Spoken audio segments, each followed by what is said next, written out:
항상 기도하며 깨어 있으라. 우리 주님이 하신 말씀을 주제로 삼아서 특별 새벽 기도회를 하고 있습니다. 오늘은 빌라도의 판단 이런 제목으로 하나님 말씀 나누도록 하겠습니다. 우리가 살아가면서 보면은요, 나의 어떤 책임이 있습니다. 책무가 있는데 그때 이것을 직시하고 제대로 다룰 것이냐 아니면 회피할 것이냐, 이게 우리의 선택인데 중요한 순간일수록 직시하고 그대로 다루어야 되는데 우리는 많은 경우 좀 부담스러우면 회피하려고 합니다. 여기에서 우리의 지도력이 나타나게 되는 것이고 또 우리의 책임 문제, 그리고 이후에 어쩔 수 없는 내 선택, 그리고 내 인생이 결정이 됩니다. 오늘은 우리가 빌라도의 판단을 보면서 우리가 왜 지금도 사도신경으로 우리들이 항상 고백할 때 주님에 대해서 얘기하면서 본디오 빌라도에게 고난을 받아 십자가에 못 박혀 죽으시고 라고 얘기하는가? 이유는 그 결정은 빌라도에게 있었습니다. 표면적으로 예수님을 고발한 사람들이 있었죠? 근데 결국은 재판관이 결정을 하는 거예요. 맞죠? 검사도 있고 변호사도 있고 다 피고인, 고소인 다 있는데 결국은 그걸 보고 재판관이 결정을 하는 겁니다. 그러니까 책임은 누구한테 있어요? 재판관에게 있는 거예요.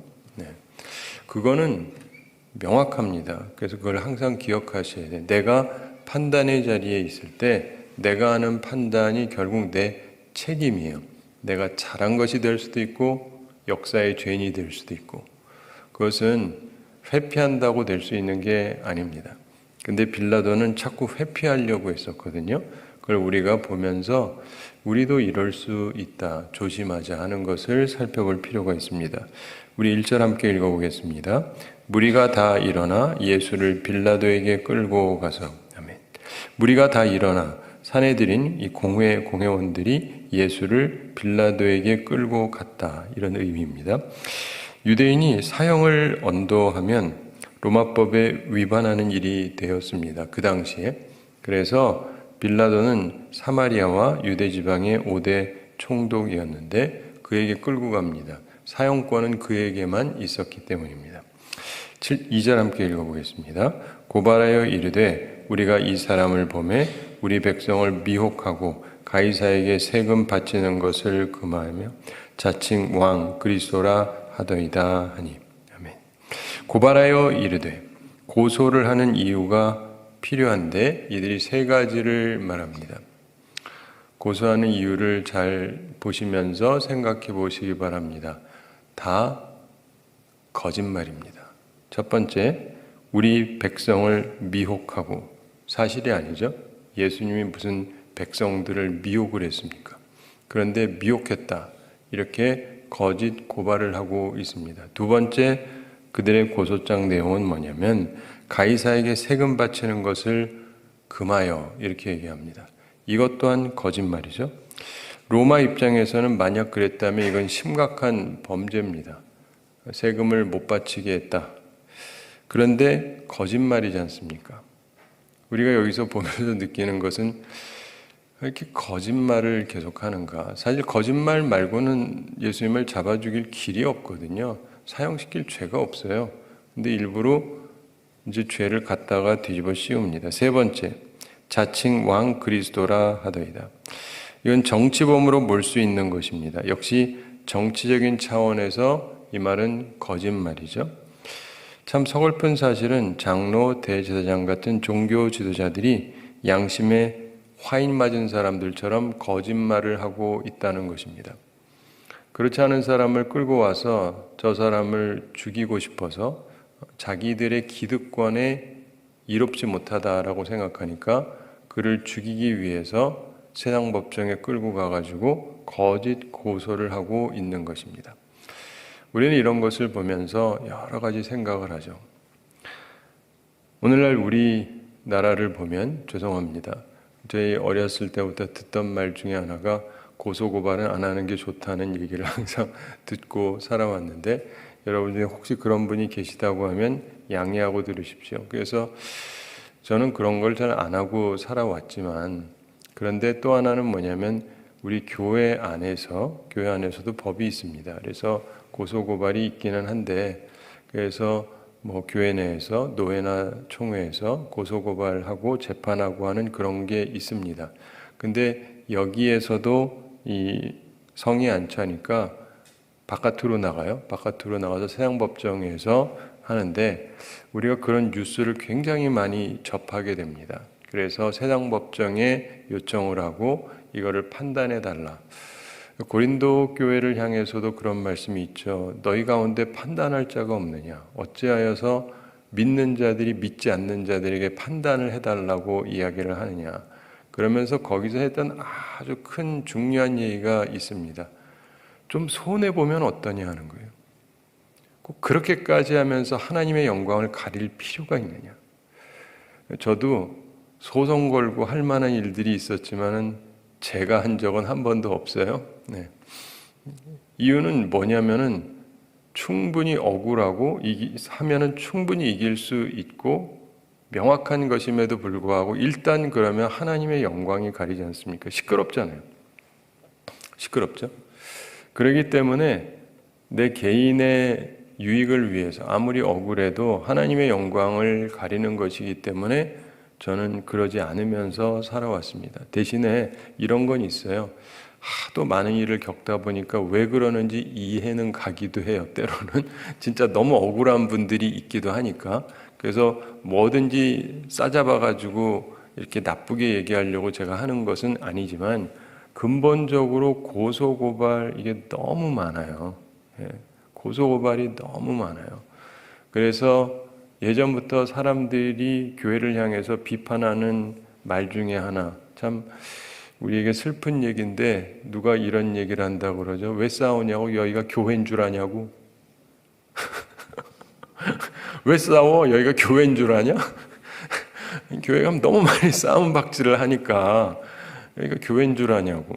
이게 굉장히 진짜 서글픈 얘기죠.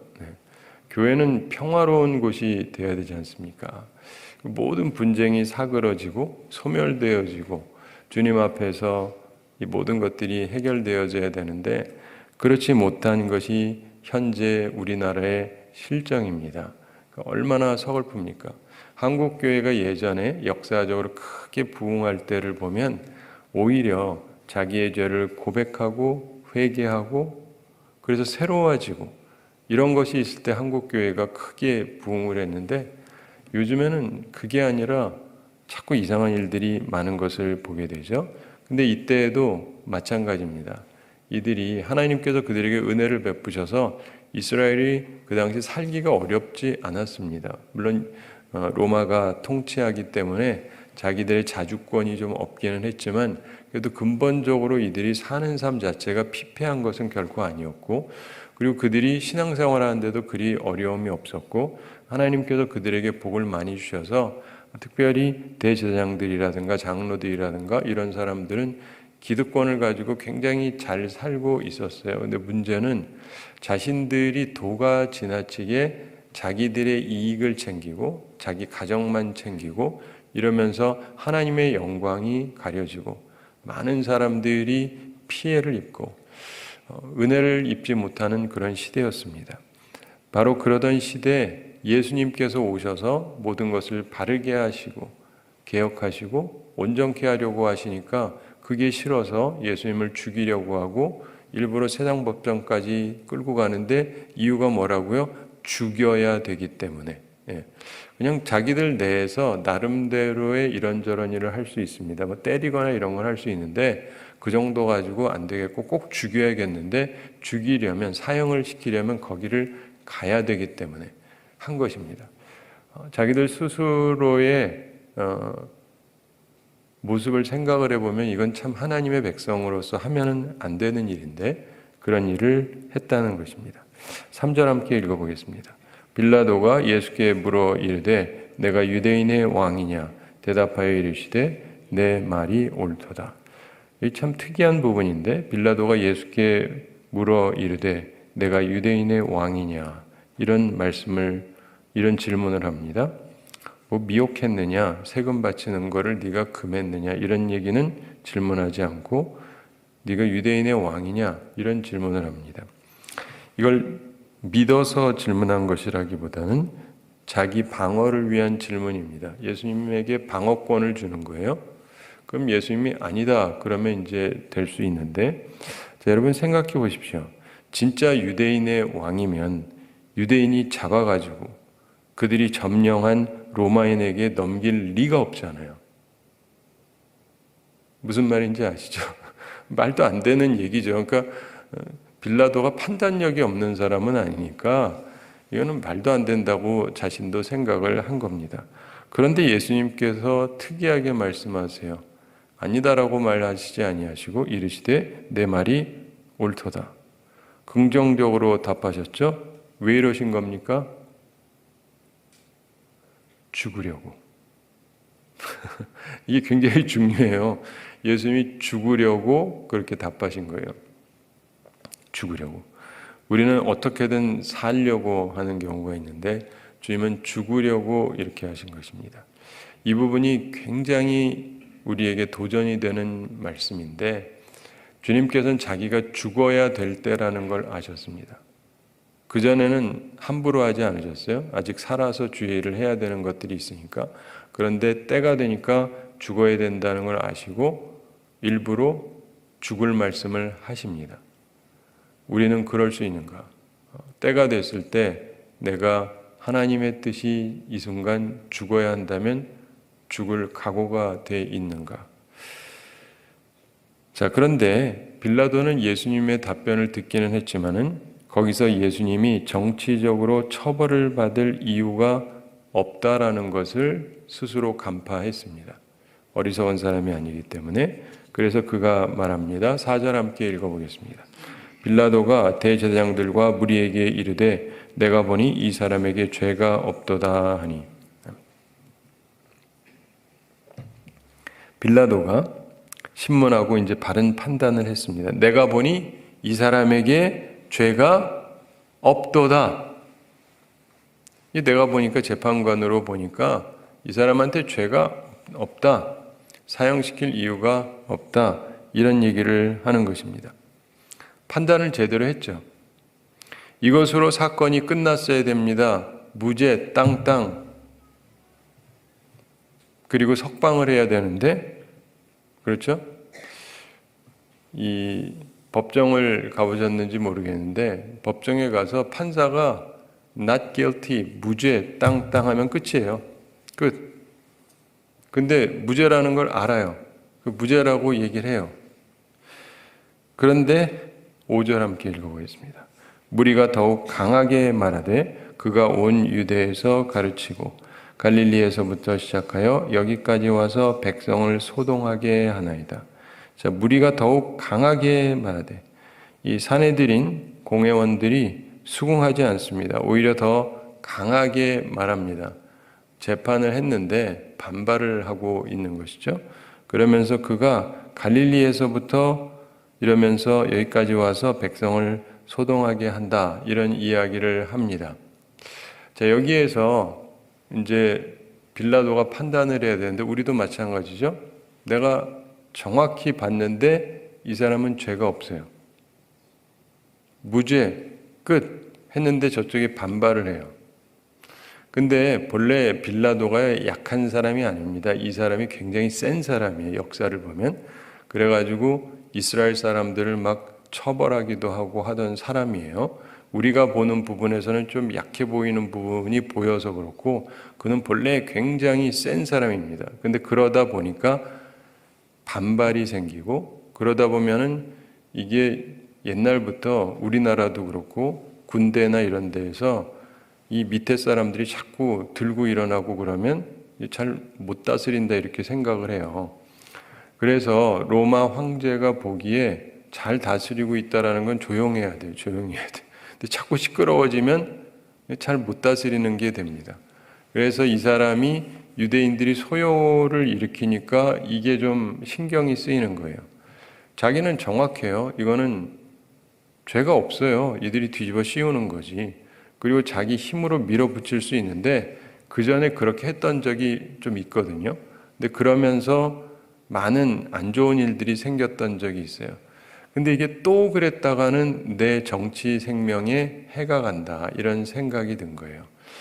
그래서 지금 통치 지역에 있는 사람들이 반발을 하는데 무엇이 옳은지는 아주 명확한데 이 사람이 보기에는 여기 있는 사람들이 문제가 많은 거예요. 네. 문제가 많은데 또 곱게 말해서 잘 듣는 사람도 아니어서 무력으로 좀 진압하고 한 적도 있는데, 그런다고 이 사람들이 그냥 깔아앉지가 않아요, 이 사람들은. 근데 이번에도 또 그러는데 이게 좀 심하게 일어나니까 이 사람이 어떻게 돼요? 회피하고 싶은 거예요. 그전에는 직시했어요. 직시하고 판단하고 했다가 이러다가 나한테 탈이 나는 거 아니야? 이렇게 생각을 하게 된 겁니다. 그러므로 여러분도 이 부분을 잘 보셔야 돼요. 내가 그동안 옳게 하다가 어느 순간 이 경우는 내가 좀 대충 넘어가야 되지 않을까 할 수도 있는 거예요. 근데 그 순간이 내 인생에서 굉장히 결정적인 순간일 수 있는 것입니다. 6절 함께 읽어보겠습니다. 빌라도가 듣고 그가 갈릴리 사람이냐 물어. 빌라도가 들었다, 이렇게 되어 있죠. 이 사람들이 얘기하면서 이런 표현을 했죠. 그가 온 유대에서 가르치고 갈릴리에서부터 시작했다. 그래서 여기까지 와가지고 백성을 소동한다. 그러니까 자기가 듣고 싶은 정보가 탁 들어오니까 여기에 꽂혀가지고 이제 여기에 집중을 해가지고 질문을 합니다. 그가 갈릴리 사람이냐? 자, 지금 이 재판이 벌어지고 있는 것은 예루살렘입니다. 그러니까 남쪽이에요. 남쪽이고 중간에 갈릴리가 있고, 그 사마리아가 있고 위쪽으로 이제 갈릴리가 있거든요. 근데 북쪽 지방인데 그가 갈릴리 사람이냐, 북쪽 사람이냐, 그 출신을 지금 질문을 합니다. 당시 갈릴리 지방은 그 헤롯 안디바 이 왕의 통치하에 있었어요. 딱 듣고 보니까 우리 구역 아니네? 이렇게 생각한 거예요. 제가 예전에 서울에서 목회할 때 누가 교회 앞에다가 차를 세워놓고 안 움직이는 거예요. 하루, 이틀, 사흘, 나흘 계속 안 움직여요. 전화해도 안 받고. 그래가지고 아무래도 안 되겠어서 경찰서에다 전화했습니다. 그랬더니 그거는 자기들의 소관이 아니고 서울시 소관이래요. 서울시에다 전화했더니 그건 우리 소관이 아니라 경찰서 소관이래요. 계속 책임을 회피하는 거예요. 그래가지고 내가 몇 번 하다가 그 다음엔 짜증나가지고 도대체 서로 그러면 우린 그럼 어디 가서 얘기합니까? 참 무슨 뜻인지 아시죠? 서로 회피만 하는 거예요. 회피만. 귀찮으니까. 근데 우리들의 불편함에 대해서는 생각을 하지 않고 해결해 줄 생각을 안 하고 회피만 하고. 근데 우리 인생을 살면서 보면 이런 경우들을 때때로 보게 되고 또 우리가 이렇게 할 수도 있죠. 그건 내 책임 아니다. 저쪽 책임이다. 제가 예전에 미국에 있을 때요. 미국은 책임을 굉장히 중시합니다. 그리고 누군가에게 항상 책임이 명료하게 있기는 해요. 제가 젊었을 때 제 아내랑 결혼하고 제 아내가 첫 아이를 임신해가지고 이제 마켓에 가는데 그 가다가 그때 이제 길이 그 얼음 부분이 있었어요. 근데 그걸 못 보고 발을 디뎠다가 미끄러져서 넘어졌어요. 근데 사람들이 막 몰려드는 거예요. 누가 넘어졌는데 좀 쾅 하고 이제 좀 세게 넘어졌거든요. 그랬더니 사람들의 반응들이 얼마나 재밌냐면 어떤 흑인들이 와가지고 내가 증인서 주겠대. 예. 미국은요 고소고발을 많이 합니다. 그래서 이 책임을 물어서 하면 그 배상을 많이 받을 수 있기 때문에 내가 증인서 주겠다고 하면서 됐다고. 앰뷸런스 불러줄까? 아니 됐다고. 제 아내는 이제 계면 적어서도 싫다 그러는데 이 사람들은 지금 이거 타고 가야 된다고 증거를 삼으려면. 그러니까 이제 거기 있는 그 마켓에 있던 사람들이 슈퍼마켓에 일하던 사람들도 나오고, 근데 이 사람들이 딱 나오면서 보니까 거기 슈퍼마켓 바로 앞에 인도가 있고 그 다음에 인도 밑에 이 길이 있거든요. 그래가지고 이제 주차장이랑 있는데 그 사람이 와서 딱 보더니 여기는 우리 구역이 아니래. 네. 여기는 우리 요 인도 미치기 때문에 이거는 시에서 책임져야 된대. 그리고 가버려요. 보면서 참 재미있는 나라다. 근데 뭐 우린 아무것도 안 했습니다. 근데 어쨌든 간에 기본적으로 보면 사람들이 많은 부분에 있어서 누구의 책임이냐 뭐 이런 거 따지기도 하고 또 그런 걸 가지고 자기 어떤 이익을 삼으려고 하기도 하는데 여기서 보면은 갈릴리 사람이냐라고 물어보면서 그쪽은 내 관할이 아닌데 이 생각을 한 거예요. 자기가 이거 책임지기 싫은 겁니다. 왜냐면 이 사람 죄가 없거든요. 죄가 없는데 날더러 재판을 하라는데 죄 없다고 했는데도 말을 안 듣잖아요. 근데 마침 갈릴리 사람이라니까 그럼 그쪽으로 보내면 되겠네? 이렇게 생각을 한 겁니다. 7절 함께 읽어보겠습니다. 헤롯의 관할에 속한 줄을 알고 헤롯에게 보내니 그때 헤롯이 예루살렘에 있더라. 아멘. 헤롯의 관할에 속한 줄을 알고 예수님이 갈릴리 출신이기 때문에 헤롯이 관할해야 한다고 생각을 했는데 좀 더 정확히 얘기하자면 그쪽 관할이기 때문이라기보다는 내가 책임을 지고 싶지 않기 때문에 그게 제일 큰 이유죠. 그래서 헤롯에게 보내니 이렇게 되어 있습니다. 그의 책임을 회피하고 싶었습니다. 그래서 헤롯의 권한이라고 말하면서 보냅니다. 이거는 내가 다룰 게 아니다. 저쪽에 가야 된다. 그래서 보냈다는 거예요. 그때 헤롯이 예루살렘에 있더라. 마침 갈릴리가 북이스라엘에 해당하는데 거기에 있어야 될 이 사람이 예루살렘 남쪽에 와 있었습니다. 그러니까 그쪽으로 보냈다는 얘기입니다. 내일 그 다음 얘기를 보겠습니다만 사랑하는 성도 여러분, 이 말씀을 보면서 우리가 생각할 게 있습니다. 참 사람들마다요 고민이 많습니다. 어떤 사람은 자기가 재판관이니까 내가 하면은 사람들이 다 쳐다보고 그리고 내 결정에 의해서 결정이 나니까 한편으로 힘이 있긴 한데 이 결정을 할 때 옳은 거를 해야 되는데 눈치가 보이는 거예요. 눈치 안 볼 것 같은데 여론이 너무 세면 눈치를 보게 돼 있다는 거를 보게 됩니다. 예전이나 지금이나 앞으로도 항상 그러겠죠. 그래서 본래는 재판할 때는 여론을 보면 안 돼요. 여론 얘기도 하면 안 돼요. 네. 그리고 그런 여론을 만들어도 안 돼요. 왜냐하면 재판은 어때야 되기 때문에 공정해야 되기 때문에. 그렇죠? 재판은 공정해야 됩니다. 공정하려면 어떤 영향을 받으면 안 돼요. 당신 그러면 내가 가만 안 둬 뭐 이러는 얘기를 들으면 안 돼요.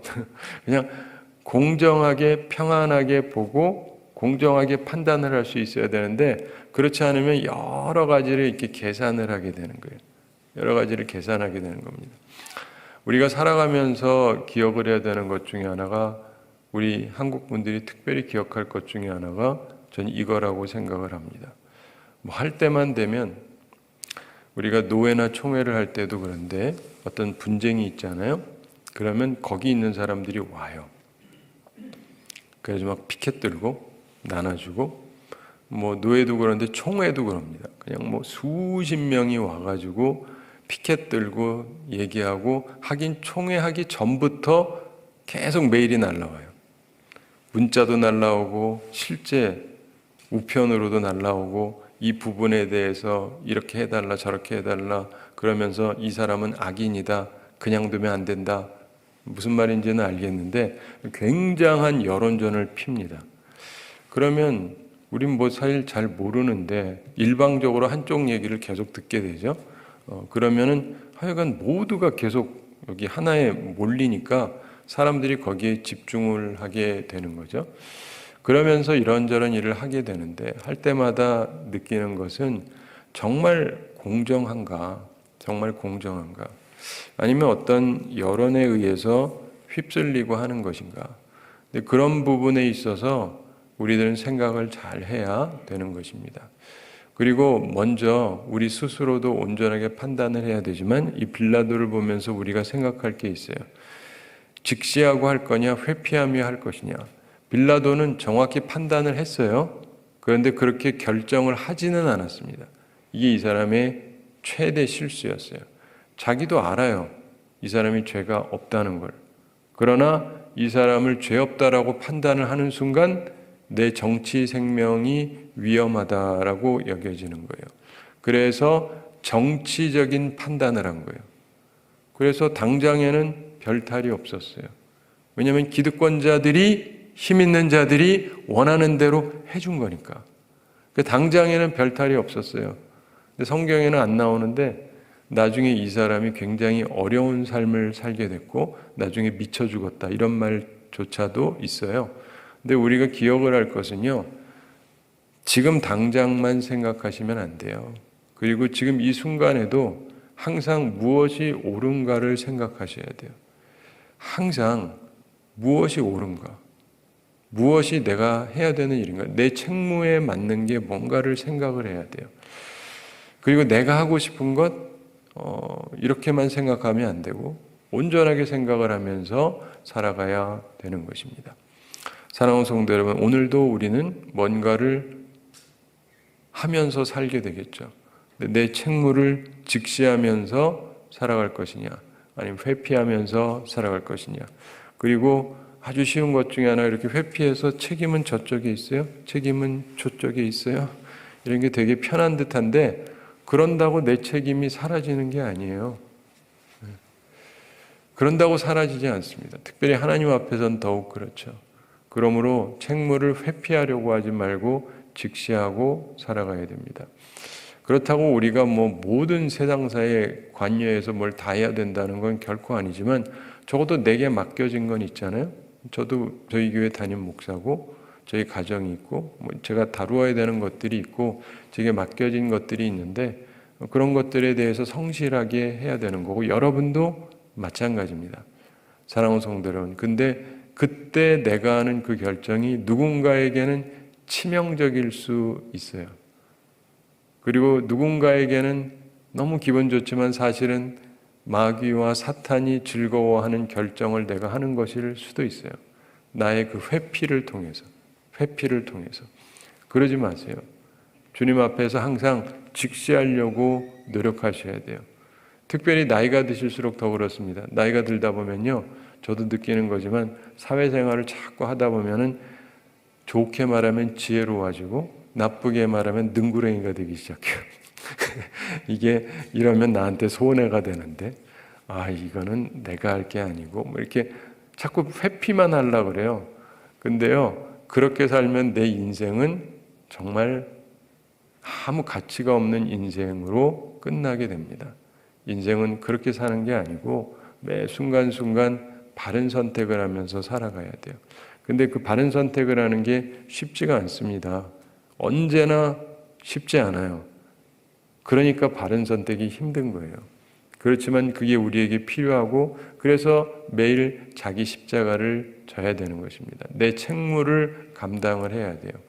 여러분들도 주님의 제자답게 내 책무를 잘 감당해서 주님이 걸어가신 길을 함께 걸어가고 이 세상을 아름답게 만들고 하나님이 기뻐하시는 세상으로 만들어가는 데 쓰임받는 우리 모두가 되기를 바랍니다. 우리 함께 기도하겠습니다. 사랑의 하나님 아버지, 우리를 사랑해 주시고 오늘도 저희에게 귀한 말씀 주심을 감사드립니다. 빌라도가 판단을 하게 되었을 때 그가 분명하게 무엇이 옳은지 알았지만 회피하려고 했던 것을 보게 됩니다. 여론도 그렇고 모든 분위기가 그렇고 너무 강해서 한편으로 자기로서는 어쩔 수 없다라고 자기 변명을 하지만 그러나 역사는 그에 의해서 우리 주님께서 고난을 받으셨다라고 수천 년 동안 우리 모두가 고백을 하는 걸 기억하면서 우리가 하는 오늘의 결정이 결국 하나님 앞에서 영원히 남는다는 것을 기억하면서 내 책무에 충실한 사람들이 되게 해주시고 자꾸 회피함으로 피하려고만 하는 자가 되지 말게 하여 주시옵소서. 주님, 저희들을 긍휼히 여겨주시고 저희들이 비겁한 자들이 되지 아니하고 주님께서 가지셨던 그 용기를 우리에게 허락하셔서 주님을 위해서 십자가를 지고 희생하면서 내 직무를 잘 감당하는 주의 사람들 되게 하여 주시옵소서. 주님, 오늘도 주님 앞에 나오며 주님의 은혜를 간구하오니 주께서 우리 모든 성도들 영육간에 강건케 하여 주시고 일용할 양식 공급하여 주시고 시험에 들지 않고 악과 싸워 이기는 주의 용사들 다 되게 하여 주시옵소서. 오늘도 주님 앞에 나오며 예물을 드리는 형제 성도들이 있습니다. 주님께서 기쁘게 받으시고 흠양하시고 주의 나라와 영광을 위해 아름답게 사용하여 주시옵소서. 주님, 이제 부활절이 또 다가오게 되는데 우리가 주님께서 십자가에 달려 돌아가셨지만 결국은 부활의 승리로 역전승으로 맞이하셨던 것을 기억하며 우리도 아버지의 뜻 앞에 순종하는 자들이 되게 해주시고 그래서 놀라운 승리를 체험하며 살아가는 주의 백성들 다 되게 하여 주시옵소서. 감사드리며 예수님의 이름으로 기도드리옵나이다. 아멘.